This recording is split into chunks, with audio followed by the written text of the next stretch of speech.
জাতিসংঘের পক্ষে কেউ যদি জেনে শুনে অবস্থান নেয় তার ঈমান থাকবে না। তার কি থাকবে না? ঈমান থাকবে না। ঠিক আছে, এর পরিষ্কার কথা। এটা কাফেরদের পক্ষে কি অবস্থান নেওয়া যাবে? ও থাকবে না, প্রশ্ন তো আসে না। তো এটা হচ্ছে ইসলামের আকীদা। বাংলাদেশে জাতিসংঘের মানবাধিকার কমিশন এর কার্যালয় স্থাপন নিয়ে দেশের আলেম সমাজের তুমুল বিরোধিতা পরিলক্ষিত হচ্ছে। কিন্তু সম্প্রতি আপনার একটি বক্তব্যকে কেন্দ্র করে অনেকে এটা বলছেন যে আপনি এর পক্ষে অবস্থান নিয়েছেন। এই বিষয়ে আপনার কাছ থেকে আপনার অবস্থান জানতে চাই। জাযাকুমুল্লাহ। দেখেন, এই যে এখানে একটা মিথ্যা কথা বলা হয়েছে আমার সম্পর্কে, সেটা হলো আপনি এর পক্ষে অবস্থান নিয়েছেন। জাতিসংঘের পক্ষে কেউ যদি জেনে শুনে অবস্থান নেয় তার ঈমান থাকবে না। তার কি থাকবে না? ঈমান থাকবে না। ঠিক আছে, এর পরিষ্কার কথা। এটা কাফেরদের পক্ষে কি অবস্থান নেওয়া যাবে? ও থাকবে না, প্রশ্ন তো আসে না। তো এটা হচ্ছে ইসলামের আকীদা। ইসলামের অন্যতম আকীদা হচ্ছে অনেকগুলো আকীদা, তার মধ্যে আল মুওয়ালাত। ঈমান ভঙ্গের কারণ জানেন আপনারা? ঈমান ভঙ্গের কারণগুলো, ঈমান ভঙ্গের অনেকগুলো কারণ। এক নম্বর হচ্ছে শিরিক। ঠিক আছে, এরপরে এই পাপকে হালাল মনে করা। পাপকে কি মনে করা? হালাল মনে করা। আর রাদা বিল কুফর, কুফরের উপর সন্তুষ্ট থাকা। হ্যাঁ, দিন নিয়ে ইস্তেহজা করা, ইস্তেখফাফ বিদ্দীন, দিনকে নিয়ে তুচ্ছ তাচ্ছিল্য করা। এবং এই কারণগুলোর মধ্যে একটা হচ্ছে কাফেরদের সাথে আদর্শিক বন্ধুত্ব স্থাপন করা। কি বন্ধুত্ব? স্ট্র্যাটেজিক না, স্ট্র্যাটেজিক বন্ধুত্ব, স্ট্র্যাটেজিক সম্পর্ক থাকতে পারে, কর্পোরেট সম্পর্ক থাকতে পারে। কাফেরদের সাথে আমার বিজনেস থাকবে না? থাকবে কিনা? হ্যাঁ থাকবে। আমেরিকার সাথে থাকবে, চায়নার সাথে বিশাল বিজনেস থাকবে, আমাদের কর্পোরেট ইয়ে থাকবে। এমনকি স্ট্র্যাটেজিক চুক্তি হতে পারে, স্ট্র্যাটেজিক বিভিন্ন চুক্তি হতে পারে। হ্যাঁ, বিভিন্ন বাণিজ্যিক চুক্তি, সামরিক চুক্তি, বিভিন্ন চুক্তি হতে পারবে, এগুলো স্ট্র্যাটেজিক। কিন্তু আপনি যদি তাদের জীবন আদর্শকে বিশ্বাস করে তাদের সাথে যদি আপনি সম্পর্ক স্থাপন করেন, তাহলে ঈমান ভঙ্গের যে কারণগুলো তার মধ্যে একটা, আপনার ঈমান থাকবে না। কি থাকবে না আপনার? আপনি কাফের হয়ে যাবেন যদি তাদের আদর্শকে লালন করেন, বুঝে শুনে তাদের আদর্শকে কি করে লালন করেন। তো এক্ষেত্রে তো স্পষ্ট কাফেরদের সাথে সম্পর্ক রাখা তো কোনো প্রশ্ন আসে না, এটা হারাম। এটা প্রথম দিয়ে ঈমান চলে যাবে। বুঝে শুনে আদর্শিকভাবে করলে ঈমান চলে যাবে, আর না বুঝে করলে ঈমান যাবে না, তবে সে ফাসিক হবে। আমাদের বেশিরভাগ রাজনীতিবিদদের যেটা করে থাকে, ভারত, আমেরিকা, বিভিন্ন রাষ্ট্রের সাথে, এটা এটা এটা ওনারা ইসলামের যেই পলিটিক্যাল সায়েন্স, ইসলামের যে নীতি, ওই জায়গা থেকে তারা করেন না। তারা করেন সেটা নিজের মন করা জায়গা থেকে। এই জন্য এখানে কেউ ঈমান হারাইতেছে, আর কেউ নিজের আমলকে হারাচ্ছে এখানে। আর আমার বিষয়ে যে জিজ্ঞেস করছেন, এখানে একটা সূক্ষ্ম একটা বিষয়, সেটা হলো দেখেন, আমার বক্তব্যটা কি, আমি তো একটা বক্তব্য দিয়েছি হেফাজত ইসলামের ইয়েতে।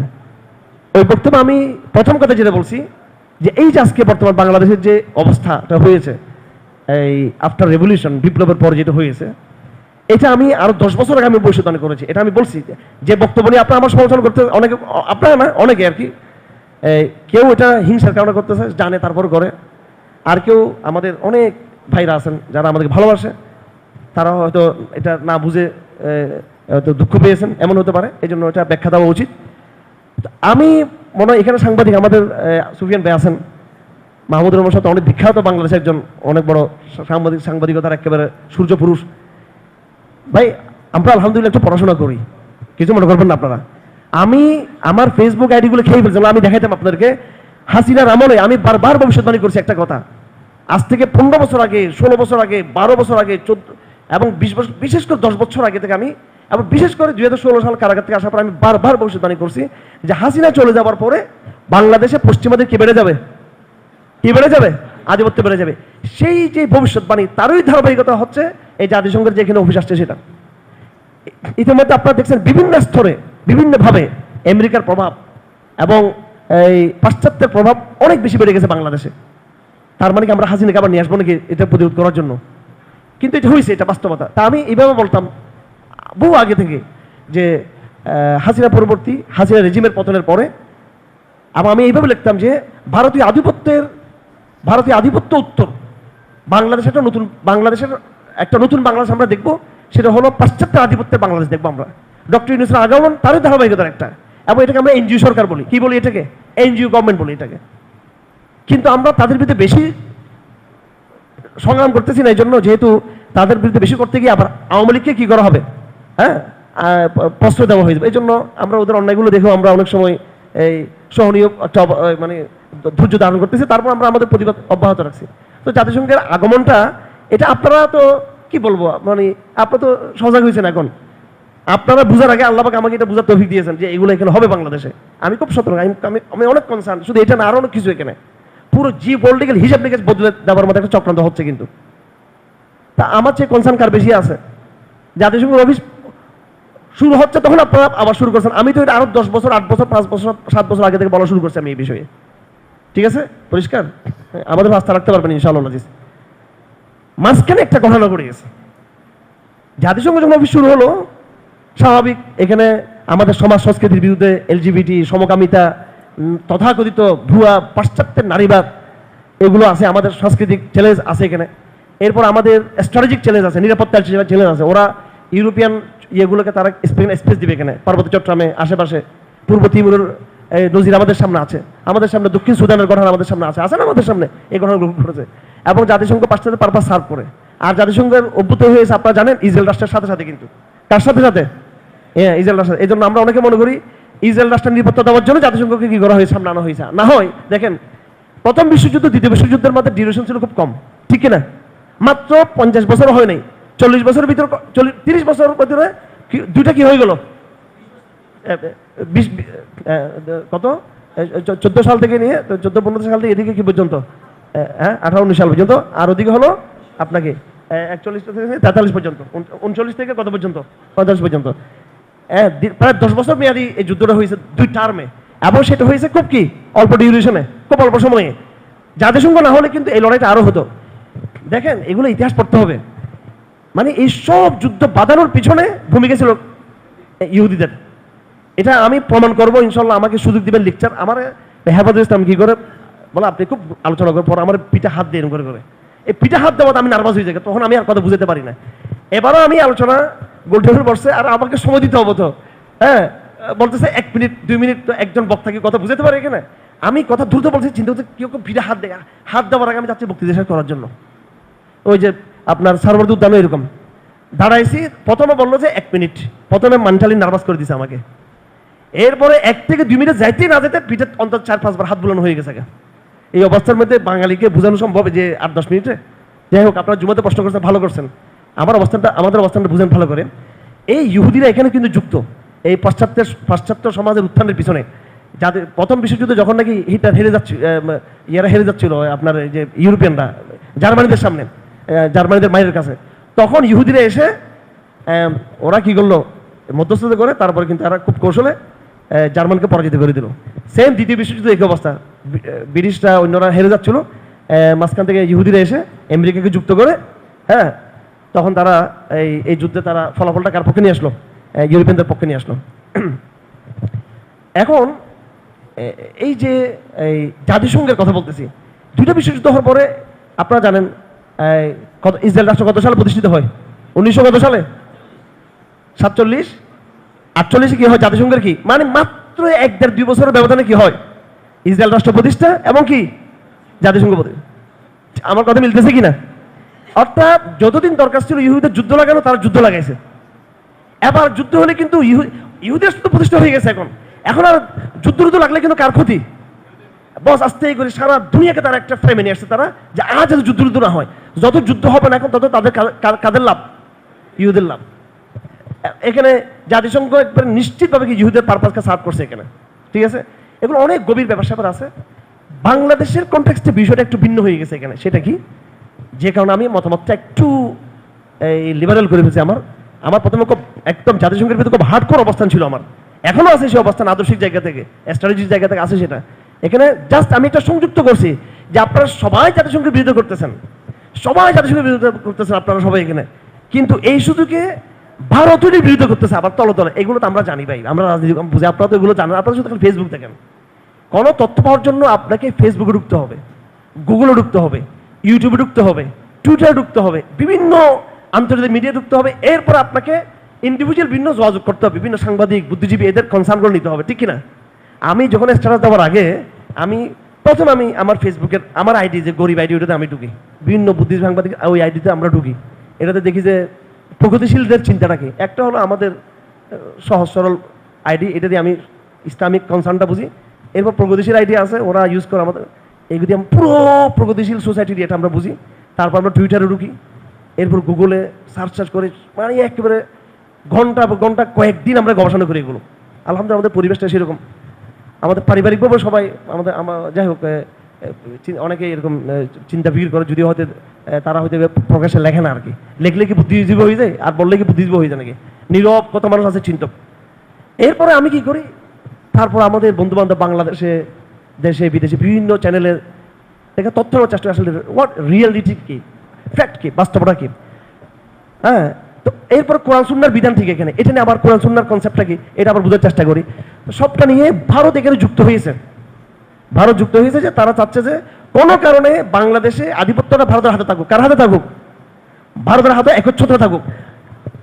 ভারত এবং আমেরিকার উদাহরণ হলো, ভারত জাতিসংঘের উদাহরণ হলো দুই ধর্ষকের মতো, আর আমাদের উদাহরণ হচ্ছে একজন, আমরা নিরীহ একজন নারী, আমরা আমাকে দুইজনে কি করতেছে, দর্শন করতেছে।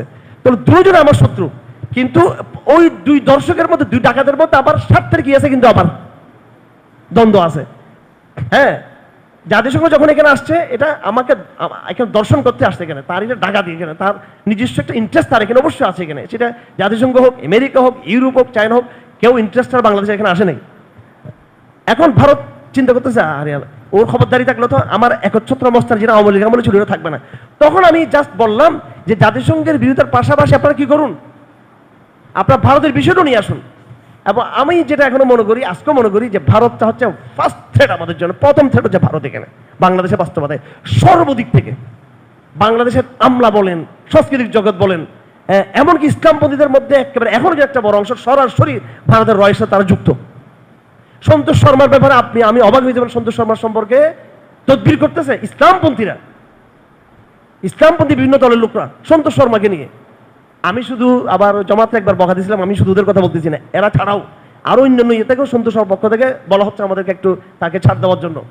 এরা বিএনপির লোক না, শুধু শুধু জমাতের লোক না, আরো ইসলামপন্থীর মধ্যে অনেকে আছেন। তো চিন্তা করুন ভারত কিভাবে নখন বিস্তার করে আছে। এবং আমার কাছে একটা তথ্য আছে, বলে ফেলি সেটা, আমি হেফাজত ইসলামের যে অংশের সাথে আগে পতিত অংশ, যারা এই এই শাপলা চত্বরের রক্তাক্ত হেফাজতকে যারা নিয়ে গেছে কোথায়, আপুস কামিতার কোথায় সার্বযুদ্ধ নিয়ে গেছে, এই শুক্রানা মাহফিল, মা জননীর যে ট্যাগ লাগছে আমাদের উপরে, এই চক্রটের একটা অংশ এখনো পর্যন্ত তারা যুক্ত আছে। তারা এখন স্বপ্ন থেকে হাসিনা কোনো না কোনো সময় চলে আসবে এখানে।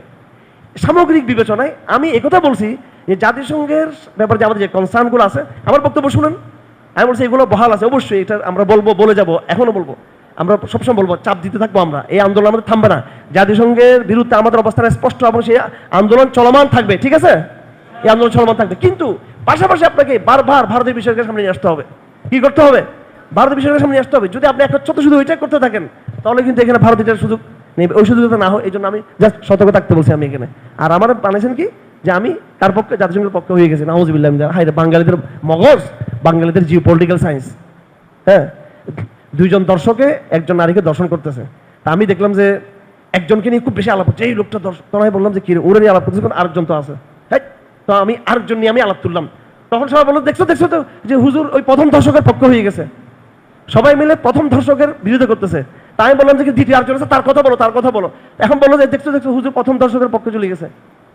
এই দুটো কি এক হলো বিষয়টা? না, এখনো বুঝতে পারি, সন্তুষ্ট হন নাই না, ওই চিৎকার বলে সন্তুষ্ট হইতেন আর কি। ঠিক আছে, যাই হোক, সবচেয়ে ইনশাল্লাহ এই ইসলামের পক্ষে অবস্থান আমাদের এখান থেকে থাকবে ইনশাআল্লাহ আজিজ। সবচেয়ে প্রথম আওয়াজ এখান থেকে যাবে, আমরা একদম হকের প্রতি স্থির আছে, কোনো সন্দেহ করবেন না আপনারা। বাকি আপনাকে সিরাত রসুল কি জিনিস, এখানে সাংবাদিক ভাইরা আছেন, মেহমান আছে, আমি কথা দীর্ঘিত করবো না, ওনারা একটু আলোচনা করবেন ইনশাআল্লাহ আজিজ। এখানে সিরাত রসুল কি জিনিস, ভাই ছোটবেলা থেকে এই মসজিদের যে 1981 মসজিদ প্রতিষ্ঠিত হয়, 81 সাল থেকে, হ্যাঁ, তখন আমার বয়স ছিল মাত্র 8 বছর 7 বছর এরকম বয়স ছিল আমার। এই মসজিদে প্রথম আমি সিরত, আমার উস্তাদরা আমাকে পড়িয়েছে সিরত, হাকিয়াতে সাহাবা।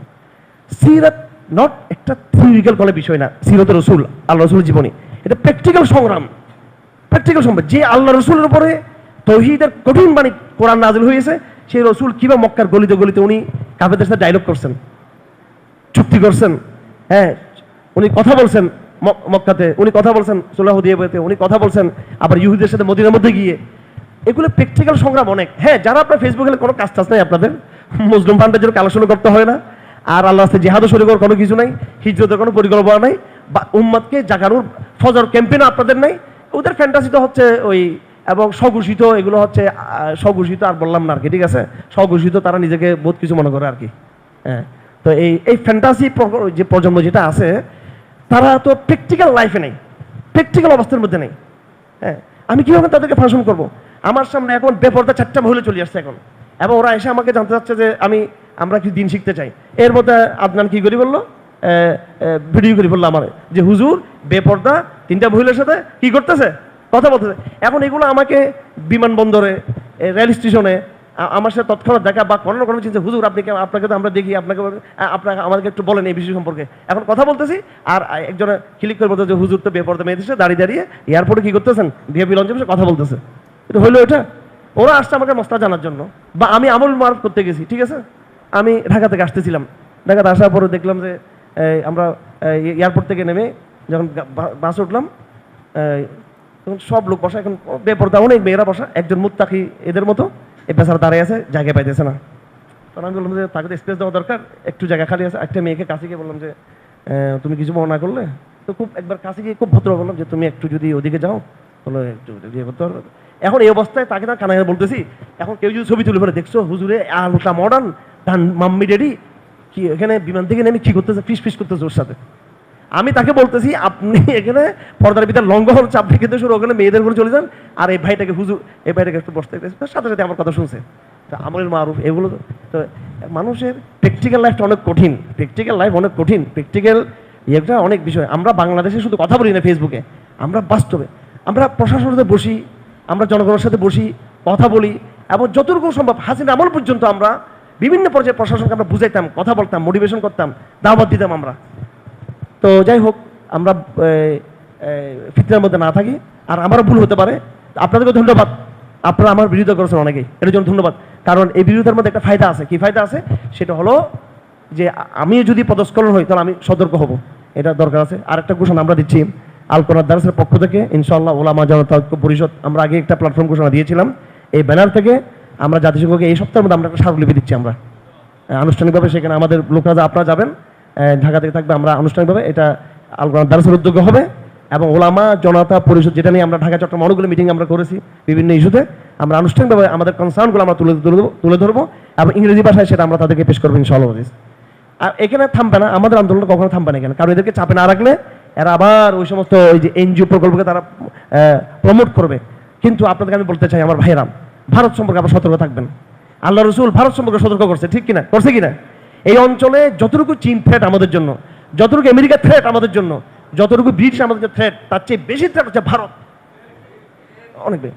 এবং এখনো পর্যন্ত আমেরিকার মিশন আছে বাংলাদেশ নিয়ে। আমেরিকা কি চাই? আমেরিকা চায় বাংলাদেশে একটা ইসলামটাকে একটু মুনাফিক ইসলাম প্রতিষ্ঠা করা। কি ইসলাম প্রতিষ্ঠা করা? এটা মানে একটা মডারেট টাইপের ইসলাম প্রতিষ্ঠা করা। ইসরায়েল হচ্ছে মুনাফিক ইসলামের দরকার না, ইসলামের নামও থাকবে না, জিরো টলারেন্স। বাংলাদেশকে নিয়ে আগামী দিন ভারত এবং কি ইসরায়েল, অনেকে বলতেছে ভারত আর আমেরিকা একসাথে কাজ করতেছে, এটা কিন্তু এই তথ্যটা ভুল, এই তথ্যটা পুরোপুরি ঠিক না।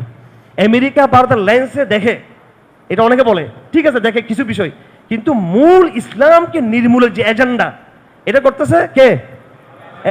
ভারত তো আছেই। ভারতের সাথে ভারতের প্রধান মিত্র কি আমেরিকা নাকি ইসরায়েল? ইসরায়েল, ঠিক আছে। জাতিসংঘের মিশনটা 100% কিন্তু ইহুদিবাদী ইসরায়েলি মিশন না, এটা আংশিক ইসরায়েলি মিশন, এটা দৃশ্যমান। সে কিছু ভালো কাজ দেখাবো আপনাকে, কিছু ভালো কাজের ভিতরে সে আবার কিছু তার এজেন্ডা, গোপন এজেন্ডা বাস্তবায়ন করবে, এটা জাতিসংঘের কৌশল। সেই কৌশলে যাবে, সুদূর প্রসারী তার লক্ষ্য। আর ইসরায়েল হচ্ছে ডাইরেক্ট ইসলামকে নির্মূল করার এজেন্ডা নিয়ে কাজ করতেছে, কার সাথে? ভারতের সাথে। এই জন্য ভারতকে বারবার সামনে রাখবেন, এই দুষ্টটাকে। খালি জাতিসংঘ জাতিসংঘ বলে বলে আপনি শত্রু আরেকটা যদি আপনি ভুলে যান, এটা হবে না। আমি এটাই বুঝাতে চাইছিলাম।